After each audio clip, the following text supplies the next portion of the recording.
coragem não é não ter medo. Cara, a melhor dica que a gente pode dar é: se tu quer muito dinheiro empreendendo, agora, nem comece a empreender. O ego é o maior inimigo do empreendedor.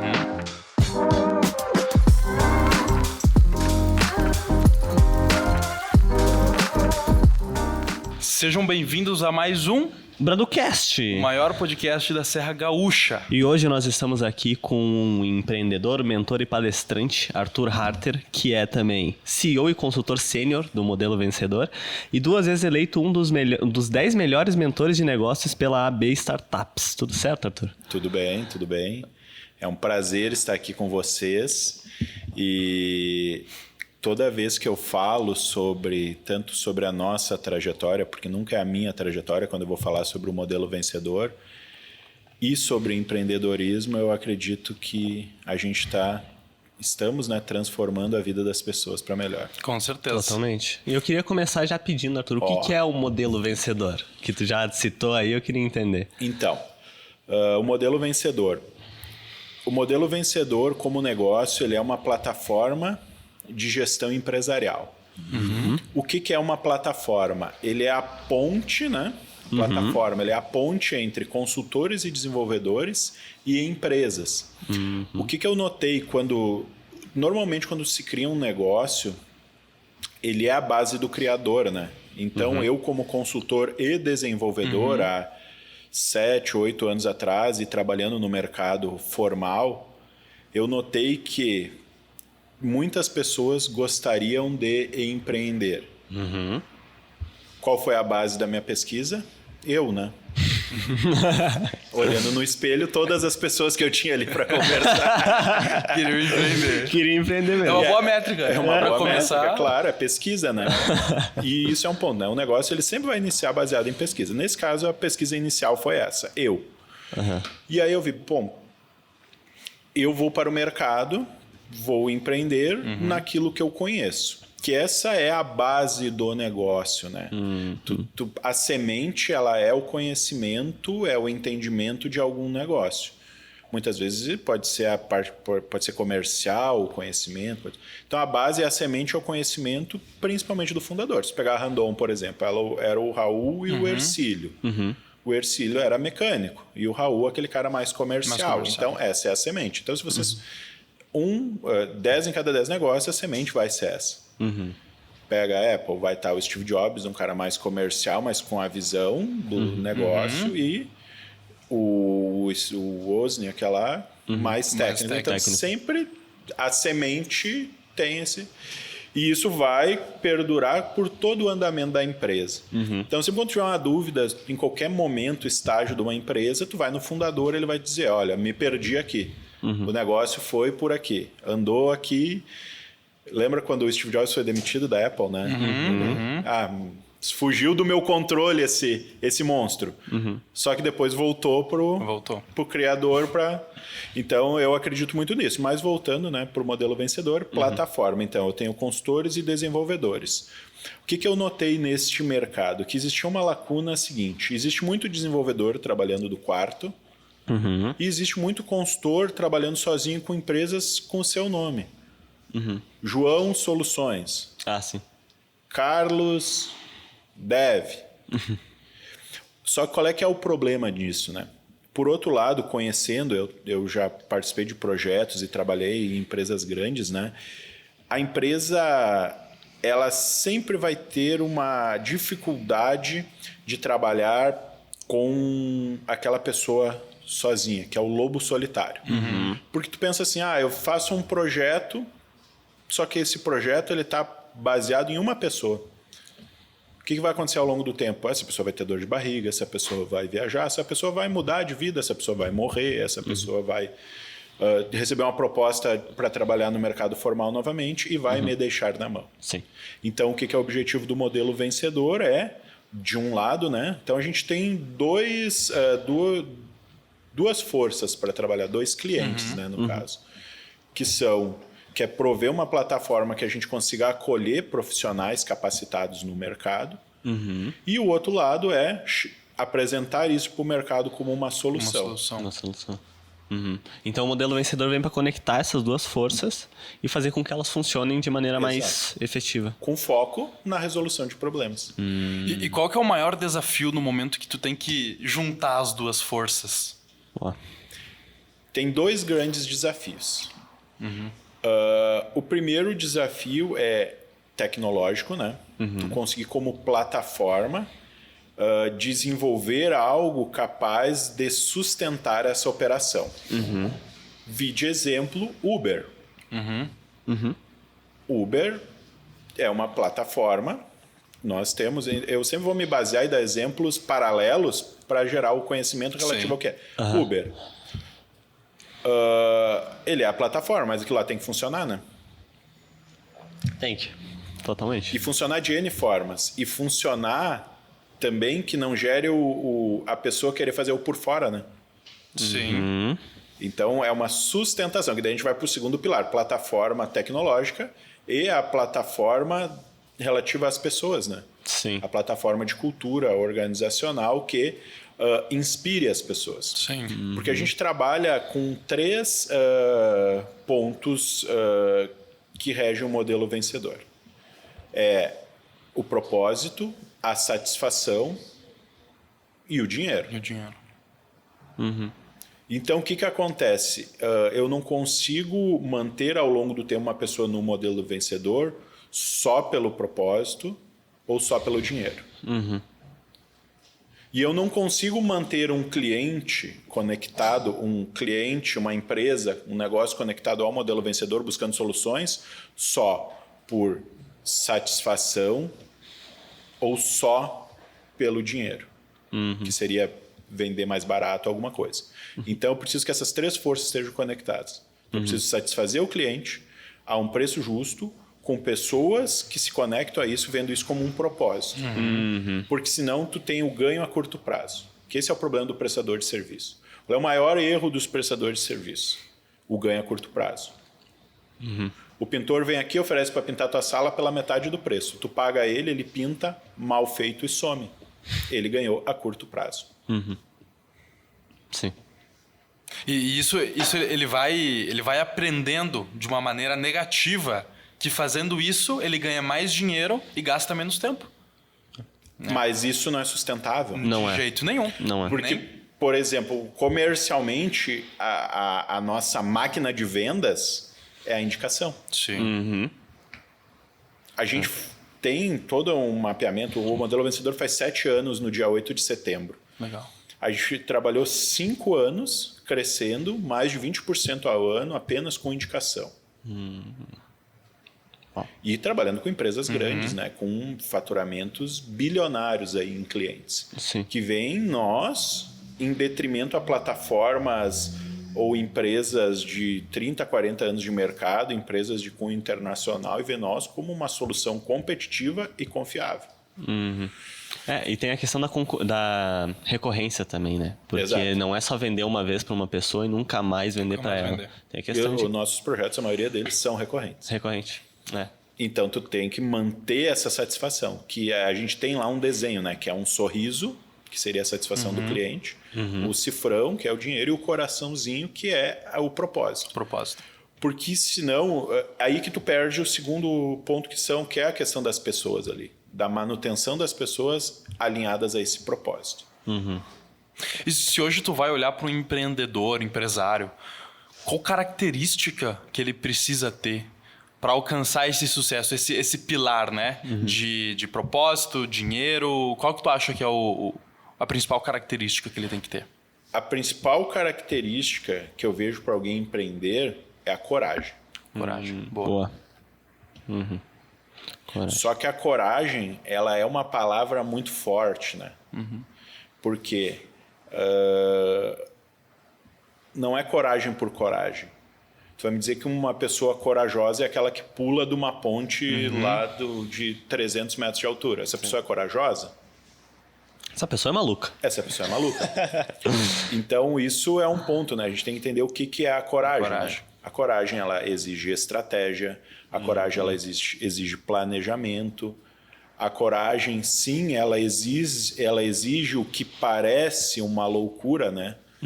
Mas a loucura, ela é muito vista dos olhos dos outros, né? Quem vai te definir louco nunca vai ser Nunca tu. vai ser Nem tu. se tu for louco, né? Se tu for louco, tá tudo certo. Tu vai ter os teus amigos imaginários, daqui a pouco vocês até são amigos imaginários, se eu sou louco, só eu. Mas a gente tá gravando. O pessoal olhando de fora vai dizer, ele é louco. O julgamento do louco vem sempre de fora, Vem sempre né? de fora. Vem sempre de fora. É sempre do E terceiro. tem uma frase, né, de um autor desconhecido nesse momento para mim, mas daqui a pouco eu lembro, que muitas vezes a definição do louco, muitas vezes a pessoa é julgada por ser louco, por estar dançando, por alguém que não está ouvindo a música. Que aí vem os subprodutos dessa coragem. Total. Que um deles é a visão. Tu nunca vai empreender sem visão. Sem visão. Tu falou agora da questão do louco. Eu lembrei de um vídeo que eu vi, que era um cara, ele estava num parque e ele estava sentado num banco sozinho, assim, uma multidão de gente, muita gente. E ele começa a cantar Bon Jovi, começa a cantar uma música do Bon Jovi. Sozinho, começa a cantar, pá. Aí quando vê, todo o parque se uniu a ele, cantando Bon Jovi, mas que antes ele parecia ser louco. Exato. Mas depois o pessoal percebeu e abraçou aquilo ali e viu, cara, ele não é louco, vamos curtir esse momento junto, né? Vai muito dessa visão. Que aí ele exerceu mais uma característica. Eu elenquei a coragem e daí tu vai criando um mapa mental amarrando. Que é o fator liderança, né? Perfeito. A coragem a gente pode definir ela em duas, né? Aquela coragem inteligente e a coragem burra. Entre aspas, né? De uma Exato, maneira. exato. Vou pular da ponte de paraquedas. É uma coragem, claro. Uma pessoa muito corajosa vai fazer isso, mas é uma coragem mais burra. Agora, uma coragem de tomar um risco para assumir uma empresa, assumir uma dívida, é uma coragem mais inteligente. Né? É que aí é que está o ponto. Quando tu vai empreender, inovar, tu pensa que tu está mudando o status quo, certo? Certo? Logo, para mudar o status quo, muitas vezes, e pesquisa isso, várias situações tecnológicas e sociais são isso. Coragem não é não ter medo. Muito bem. É isso aí. Esse é o ponto. Porque não ter medo é loucura. Eu não tenho medo de nada, eu sou maluco. O medo, ele é Eu destravei, eu tô sem medo nenhum. Acabou o medo, não tem Ele é medo. um instrumento de defesa, né? Do nosso corpo, da nossa mente, do nosso subconsciente. Se a gente ignora o medo, o que a gente vai fazer com situações de perigo, né? Exato. O ideal é tu identificar, o que é esse perigo? Qual que é esse perigo que o medo tá me afastando? Que aí entra outro ponto, que é o autoconhecimento. Perfeito. Que é afiar esse machado, né? O que é o autoconhecimento em relação à coragem e o medo? É ligar a luz, né? Sim. Uma vez, pode ter um monstro dentro do armário. Sim. Mas se eu ligar a luz, que é inteligência, é entender onde está o interruptor, é cálculo, liguei a luz, não tem um monstro. Mas daqui a pouco liguei a luz, tem um monstro. Beleza, esse medo se confirmou. Agora sim eu vou na coragem. Exato. Aí eu enfrento. É justamente saber manejar e usar da inteligência, né? Em que momento que eu uso da coragem, em que momento que eu uso do medo, como lidar com os dois e colocar isso nos negócios. Então, empreender é algo humano. E aí eu vou fazer uma conexão, pessoal, muito interessante sobre isso, porque a gente falou, vamos dizer, o profissional ele é conhecimentos, habilidades e atitudes, né? E aí a gente falou sobre fatores mais humanos, agora medo, coragem. Mas onde que isso está, essa inteligência, onde é que está isso conectando ao mundo dos negócios, por exemplo? Pesquisa é a palavra. Pesquisa. Pesquisa é uma palavra técnica. Sim. Por que eu uso essa palavra? Vocês passaram em algum momento pela faculdade. TCC, alguma coisa, trabalho. TCC, trabalho é pesquisa. O que eu bato aqui? Não é uma verdade absoluta que tu tem que largar a faculdade para empreender, que o empreendedor de sucesso não precisa fazer faculdade. Que muito se diz, né? O pessoal usa essa é a desculpa dos fracassados, né? O cara é golpista, às vezes, né? Ele vai dizer, não... Para quem empreender, né? É só usar uma meia colorida, alugar um carro importado e uma mansão e fazer umas 4, 5 fotos. Não, empreender não é isso. Sabe qual que é o pior? É que isso dá certo no curto prazo. Exato, aí voltamos, tu vê que tudo que eu estou falando está se conectando. sentido. Porque tem que se conectar. Aham. Porque hoje, por exemplo, tem lá o modelo vencedor. Tem 35 pessoas acreditando nesse modelo de negócio. O modelo de negócio ele tem que se conectar, ele tem que crescer, mas ele tem que se conectar. E aí o que acontece? Esse negócio da pesquisa, ele bate muito nessa questão. Não precisa fazer faculdade. Não. O Steve Jobs o Steve Jobs fez faculdade. Ele só foi muito mais inteligente ou muito mais aplicador, teve muito mais atitude do que as outras pessoas que fazem graduação, pós-graduação, doutorado e não aplica porra nenhuma. Talvez ele foi mais adaptativo ao ambiente onde ele estava. Né? Ele conseguiu identificar um gap, uma falha no mercado e se inserir nela. E as coisas que ele fez, ele puxou da faculdade. Ele só não... Exato. É que o pessoal confunde em estudar com um diploma. Beleza, não precisa daqui a pouco ter o diploma. Mas, tu foi lá e aprendeu cálculo. Cara, aquilo que tu aprendeu, se tu conseguir aplicar, tu já vai se diferenciar de todos os outros. É que isso eu acho muito, pode me dizer que eu tô errado, mas isso eu acho que muito, é uma cultura do brasileiro falar isso. Porque a gente vê pessoas de fora falando isso, fulano não fez fora, Elon Musk, e Steve Jobs e Bill Gates e não sei o que, não fez faculdade. Não que eles de fato não tenham feito, né? Eu só joguei nomes aqui. Mas é porque o ensino deles lá é diferente do nosso aqui, né? Ou um cara talvez que só passou pelo high school nos Estados Unidos, é como se fosse uma faculdade aqui. O tipo de ensino é muito diferente. Eles te centralizam naquilo que tu quer fazer, naquilo que tu quer colocar os teus esforços, né? Sim. Já no Brasil é diferente. Então a gente pega muito dessa cultura de olhar para fora, mas a gente não consegue aplicar para dentro. E, de novo, aí tu veio com a palavra-chave, cultura. A nossa cultura ela é do curto prazo. Por isso que o brasileiro, por exemplo, cai em muitos golpes. O brasileiro acredita em bilhete premiado, acredita em golpes, pirâmide. Que dizem que pirâmide, que tem Bitcoin, que tem coisas, como ele não tem o conhecimento e ele tem uma cultura de curto prazo, ele é o alvo fácil para isso. Sim. E claro, existe um gap que eu vejo na nossa estrutura educacional, que projetos como o de vocês, eles auxiliam nisso, que é o quê? Eu vejo que, vamos dizer, 3 itens poderiam ser ensinados na escola. E deveriam, porque, por causa desse nosso déficit cultural. Educação financeira, Então, algo relacionado à inteligência emocional e empreendedorismo. Tu quer ver um lugar abandonado e vazio? Sebrae. Pô, cara. Eu, por exemplo, comecei a fazer curso de Sebrae quando eu tinha 11, 12 anos. Estava lá, estava disponível. Só que isso não chega. A escola ainda tem... E por isso que é a formação. Porque o americano, que ele já tem isso cultural, né? A visão de negócio já é cultural. é cultural. Mas na escola eles já têm essa competição, essa estrutura lógica. O cara sabe que a nota dele lá da 2ª série vai impactar em qual faculdade que ele vai. Total. O brasileiro não precisa disso, né? Ele não se importa com isso. E ele não se importando com isso, ele não vai executar. É simples. E pra gente impressionar um brasileiro, é muito simples. É só tu trazer dados técnicos, é só tu trazer palavras confusas, palavras diferentes que o brasileiro, em média, né? A gente tá falando em média aqui, vai ficar impressionado com aquilo. Sim. Causando o quê? Pirâmide, golpe... Por aí vai. E o imediatismo, né? O americano, botando aqui o americano brasileiro, o americano aprende desde cedo que investir na bolsa, por exemplo, a longo prazo. O americano, depois a gente tem também os pontos positivos brasileiros, muitos. Sim, muitos. Mas nesse sentido, o americano ele vai analisar um DRE. O brasileiro vai analisar uma foto no Instagram que tem que ter uma mansão, uma gostosa e um carro importado. É isso. É isso aí. Isso vai te validar. É. Sendo que vocês estão aqui gravando um podcast, vocês têm uma estrutura, vocês têm um trabalho, vocês têm um WhatsApp que vocês estão fazendo, vocês têm uma evolução, vocês têm a cada momento, será que vai dar certo? Vocês têm mais de 100 episódios, vocês têm uma construção que vocês estão enxergando médio e longo prazo. Sim, total. Médio e longo prazo. Não existe empreendedorismo, não existe nada disso no curto prazo. O curto prazo é terrível.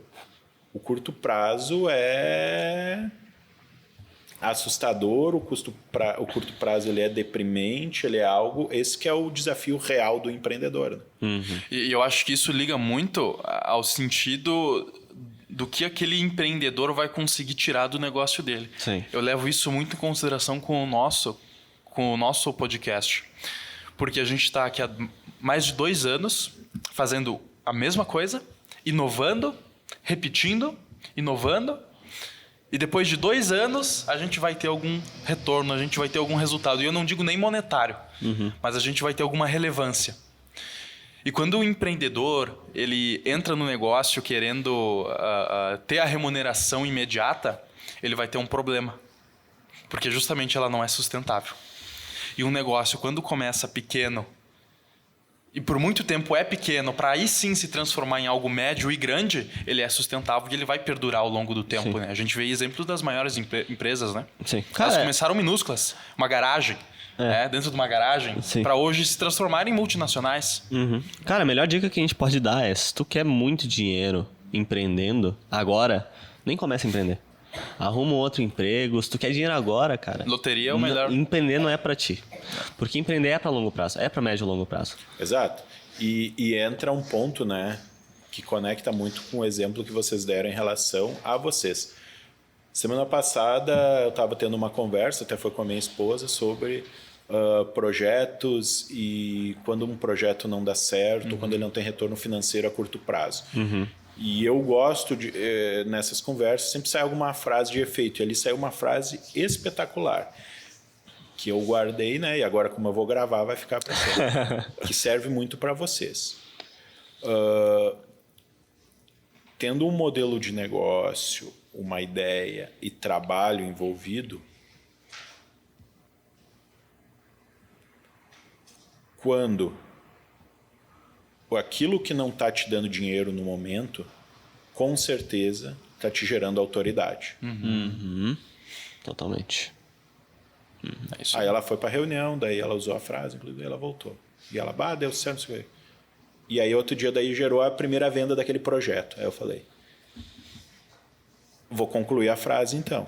Isso é um ciclo. Voltando à frase. Quando tu não está ganhando dinheiro, com trabalho, você está gerando autoridade. E a partir da autoridade gerada, você vai ganhar dinheiro. Perfeito. E esse é um ciclo sustentável. Totalmente. E não tem nada que vença esse ciclo, né? Não. Esse é o ciclo do trabalho. Lá no meu escritório, em cima da parede, tem uma frase escrita que eu vi em algum lugar em latim, né, e eu coloquei em cima do escritório. Labor omnia vincit. O trabalho vence tudo. Fato. São 2 coisas que qualquer pessoa almejando sucesso precisa ter. E são coisas que todo mundo faz, todo mundo tem, alguns mais, outros menos. Aqueles que têm mais, consequentemente, se destacam mais, que é trabalho, persistência e paciência. Nada vence a paciência. Nada vence. Tu vai demorar 30 anos para ter sucesso. E pode interpretar sucesso da maneira que quiser, né? Seja dinheiro, seja família, seja autoridade, enfim. Mas paciência vai te levar a isso. Paciência, persistência, trabalho, é isso que tu acabou de falar. E daí tudo isso, pessoal, tudo isso que a gente está falando, precisa estar ligado, né, a uma análise de dados. Porque tu tem que conseguir ter... Porque qual é que é essa lógica que tu falou? Eu estou inovando, faço mais um episódio, inovo de novo. O que é isso que vocês estão falando? Isso aí é o ciclo PDCA, da melhoria contínua, que é usado em empresas. As empresas, tudo que estão gigantes hoje, elas se baseiam no PDCA. Crescer 20% ao ano é PDCA. No ciclo do PDCA, que é da melhoria contínua, ele trata a melhoria incremental. Não é a disruptiva. Então, a gente vai ter, no meio disso, surgiu a grande ideia. Mas não é só de grande ideia que o mundo vive. Existe muito dinheiro na mesa para a melhoria contínua, para a melhoria incremental, que é essa do trabalho. Mas ela depende do da análise do ciclo anterior. Que é isso que as pessoas não fazem muitas vezes. Aí o cara tem trabalho, ele tem paciência, mas ele vai quebrar pedra a vida toda. E não vai construir um prédio nem uma estátua. Ele vai ser o quebrador de pedra. Ele tem que entender em algum momento que quebrei pedra. Se eu levar na outra quadra, eu vou ganhar um pouco mais com essa pedra. É o trabalho inteligente, né? Exato. A gente não adianta ser escravo do próprio trabalho se ele não é inteligente. Porque senão, o que acontece? Essas palavras poderosas nos matam.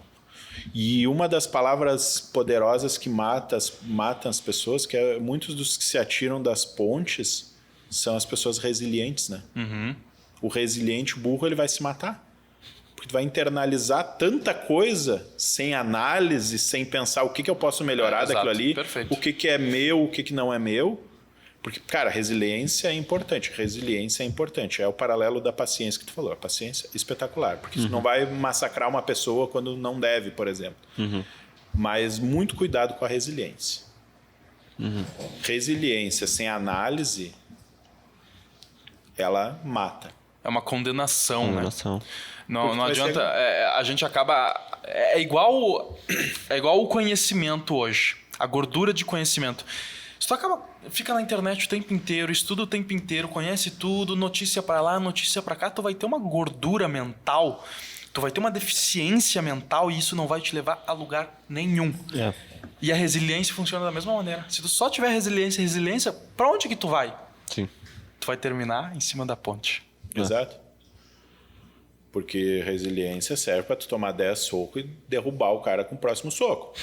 Total. Agora tomar 10 socos E e não cair dar pra o casa próximo? chorando, depressivo que tomou uma surra, Do que adianta tomar 10 socos e não dar o único que tu precisa dar, né? aí não adianta. Exatamente. Então, muito cuidado, ela é importante.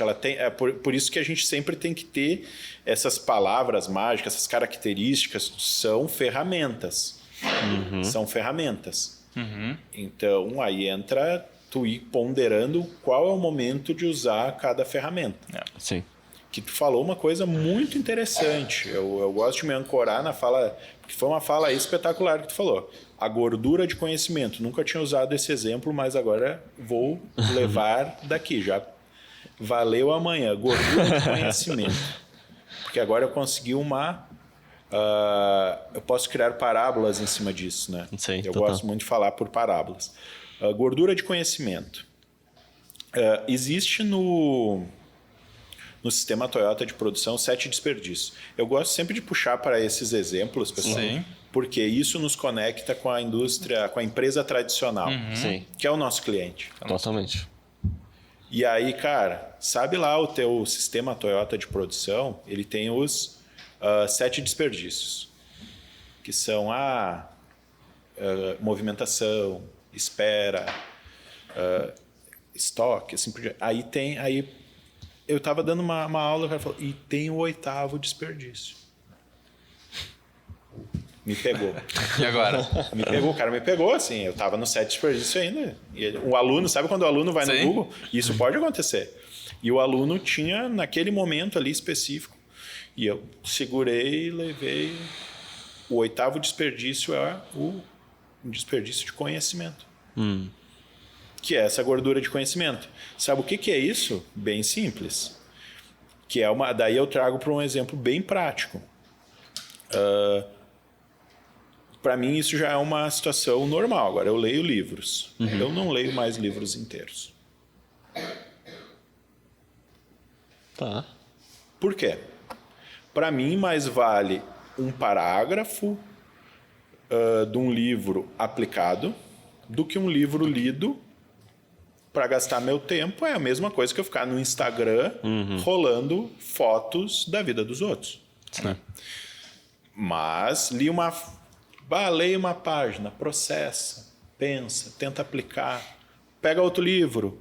Aquele livro referencia outro livro. Porque pensa o problema do cara que escreve um livro. Ele tem 2 ou 3 ou 4 coisas de impacto que estão ali dentro. Sim. Mas ele não vai conseguir vender aquilo, né? Porque hoje ele concorre com a rede social. Então ele precisa empacotar no meio da carga de um monte de palavras. Não vai ser utilizado. Perfeito. Sim. Então, muitas vezes a pessoa se pega muito. Eu preciso ler 10 livros por ano. Não que não tenha que ler. Lê. Mas Isso é gordura de conhecimento. O que vai virar músculo disso? O que tu aplicar. Totalmente. Que é aí que eu queria concluir. Porque gordura, cara, tu só vai apanhar. Totalmente. Onde é que vai estar o músculo? Onde é que vai estar a força? Onde é que vai estar... Gordura mata. Perfeito. É isso aí. O músculo Tanto a física quanto a mental. te leva além. Isso eu ligo muito o que tu falou, porque assim, tu falou das palavras mágicas, né? A gente tá falando aqui das palavras mágicas, só que a gente usa isso somente para expressar o que de fato deve ser feito, que é a atitude. A atitude de tu ser consistente, a atitude de tu ter, de tu fazer um trabalho inteligente, a atitude de tu estudar algo inteligente, né? Sim. Concordo contigo. Por que eu vou ler um livro inteiro, sendo que um parágrafo que eu li dele já me serviu? Já foi o suficiente, era aquilo que eu precisava. Certo, pode ser que eu termine de ler o livro e encontre outra palavra, mas se aquela palavra foi tão significativa para mim que valeu o livro já. E eu consegui aplicar aquilo na prática. É esse o propósito de todo conhecimento. Conseguir aplicar na prática. Vou ler um livro de empreendedorismo, de finanças. O cara não quer só te vender aquele livro, ele quer te vender o conhecimento, ele quer te vender a mudança, né? Exatamente. Ele quer te vender a mudança. E assim, pessoal, é impactante esse negócio do livro. Tanto que o nosso amigo ali, o Bruno, quase saiu da mesa. Falou, o que esse cara tá falando? Cara, eu sou o maior defensor de livros. Livros mudam vidas. Sim. Eu saí da rua através de ler livros. Da rua. Meu travesseiro eram livros. Livros mudam vidas. Perfeito. Mas é a aplicação Totalmente. do que tu leu nesses livros. Entre estar no Instagram e estar ali girando um livro, ainda é girar um livro. Mas o exemplo, assim, ó, que é o exemplo sobre isso, é que daí tu vai, quando tu tem a percepção, a visão, o entendimento daquilo, aquilo te conecta com a revelação. Qual é o livro mais de maior circulação no mundo? Bíblia. A Bíblia. E como que funciona com a Bíblia? Não é assim que eu tô falando? Um dia tu vai. A igreja, né? A igreja é isso. A missa é isso. E não só a missa, qualquer outra religião. O padre vai lá. Hoje vamos falar sobre verdade. Aí ele abre a Bíblia. João 8,32. Conhecereis a verdade e a verdade vos libertará. Aí ele fecha a Bíblia e começa o sermão.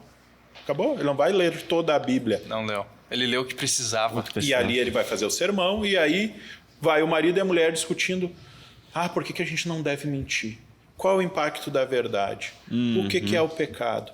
E aí semana que vem ele de novo.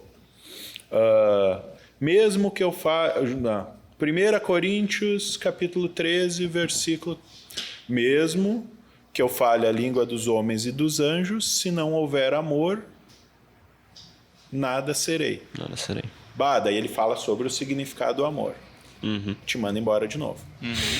E tu Aí pensa. tu sai com a tua esposa, com o teu filho, falando, como o amor é importante. Cabe a tia tomar atitude em relação àquilo que tu Exato. aprendeu. Né? Cara, pensa a estrutura que é a igreja católica, tudo que se cria. É Bíblia, que é o livro, né? Se a gente vai falar de livro, Sim. a base é esse livro. Pode ser ateu, sabe que tu é o livro. Tem um filme lá, o livro de Eli, ele destaca muito isso. Os caras precisavam daquele livro. Por quê? E, cara, isso independente da religião, tá? Se pega o Alcorão, mesma coisa. Se tu quer saber sobre por que o cara tem tantas esposas no Instagram, vai ser um cara fazendo piada. Se tu ler o Alcorão, eles vão dizer lá por que na crença deles eles acreditam nisso. Sim, O exemplo totalmente. que tu deu agora do filme do livro de Eli é um espetáculo. É um livro que não tem absolutamente nada escrito ao olho humano. Ao olho humano. E Eu me tem uma arrepiei quando tu falou multidão. isso aí aqui. Tem uma multidão atrás daquele livro.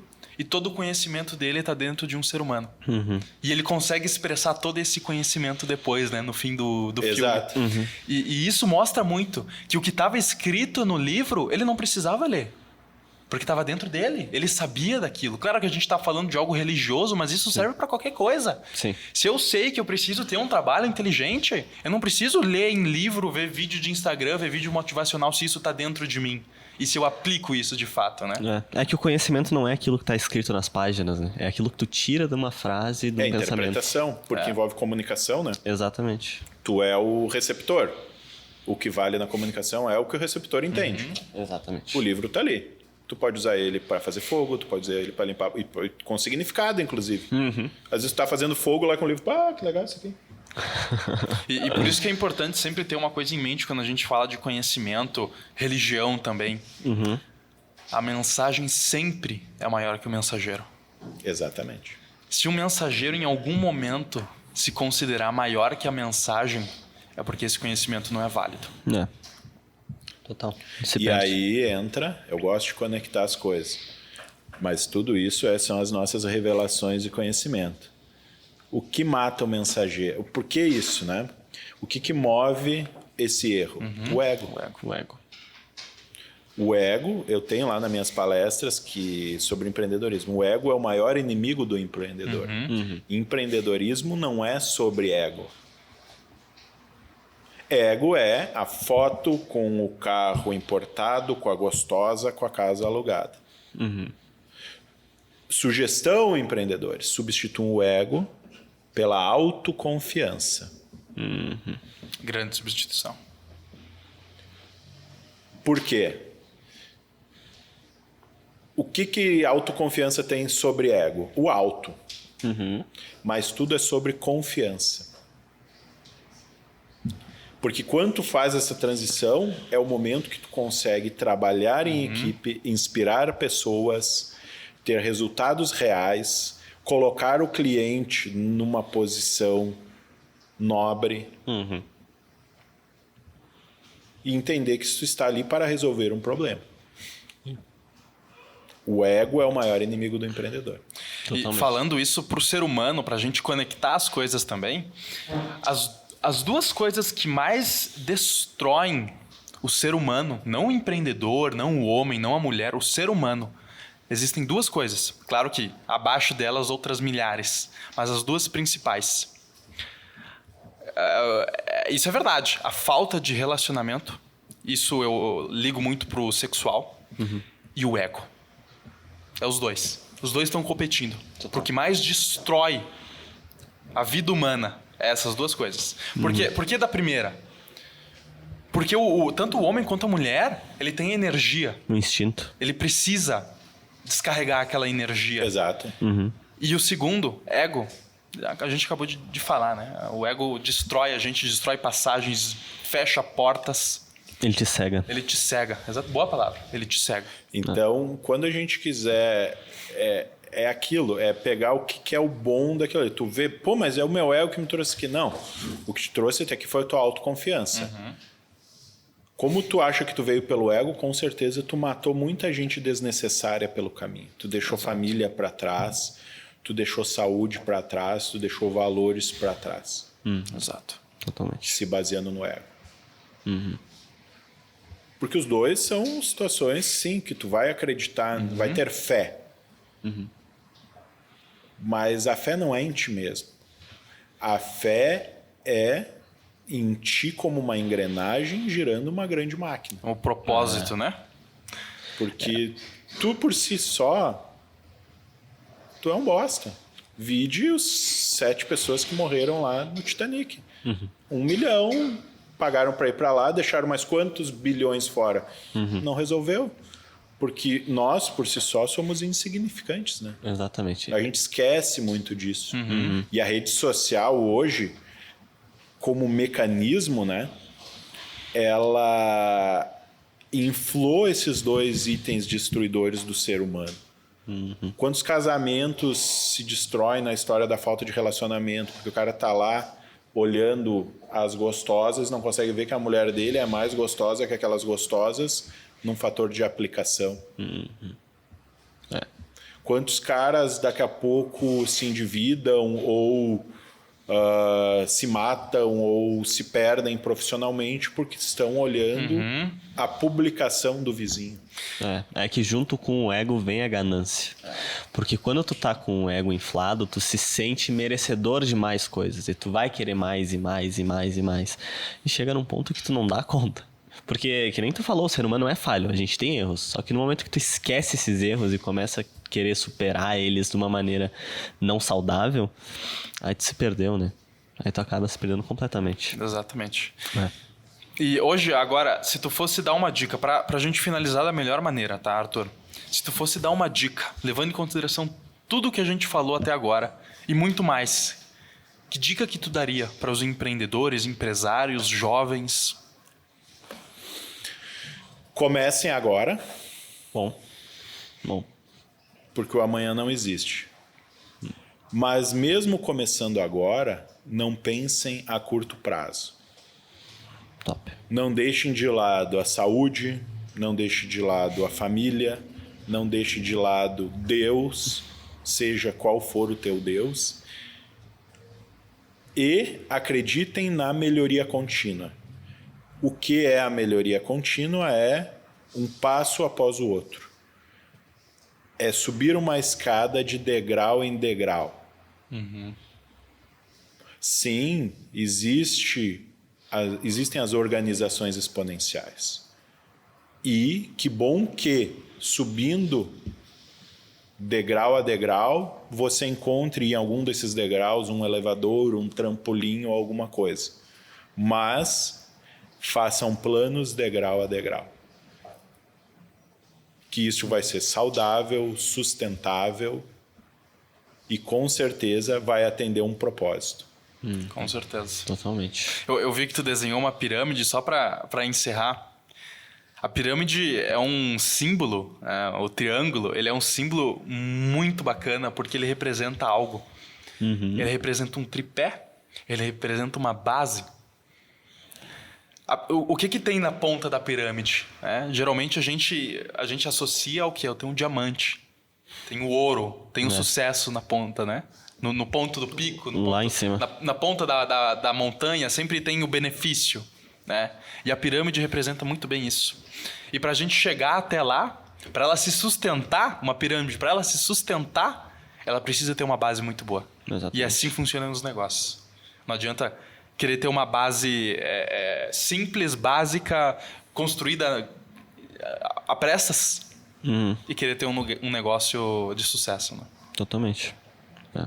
E pra quem tá começando é interessante, né? A base da pirâmide é tu. Porque tu tá Exatamente. começando, tu tá iniciando, tu tem que se cuidar. Tu tem que se valorizar, tem que se evoluir. Tu é a carta mais importante desse castelo e muitas vezes o pessoal se coloca no topo, né? Exatamente. Antes mesmo de estar na base. E aí acaba que não valoriza e mata essa base, né? Exatamente. Com certeza. Mas, Arthur, muito obrigado mesmo por participar desse episódio aqui com a gente. A gente tocou em assuntos aqui muito importantes e que todo empreendedor e toda pessoa precisa ter para ter sucesso, independente de qual for o sucesso dessa pessoa, o que ela considerar sucesso. Mas muito obrigado. E fica essa mensagem aí para todo mundo. Espero que todo mundo tenha aproveitado esse episódio. Eu vou aproveitar, Arthur, se tu quiser esse momento para divulgar tuas redes sociais, divulgar o Modelo Vencedor, fica aberto esse espaço aí, bem à vontade. Então, @Arthur Harter no Instagram e @Modelo Vencedor. Também no Instagram. Também no Instagram ou em todas as outras redes sociais, né?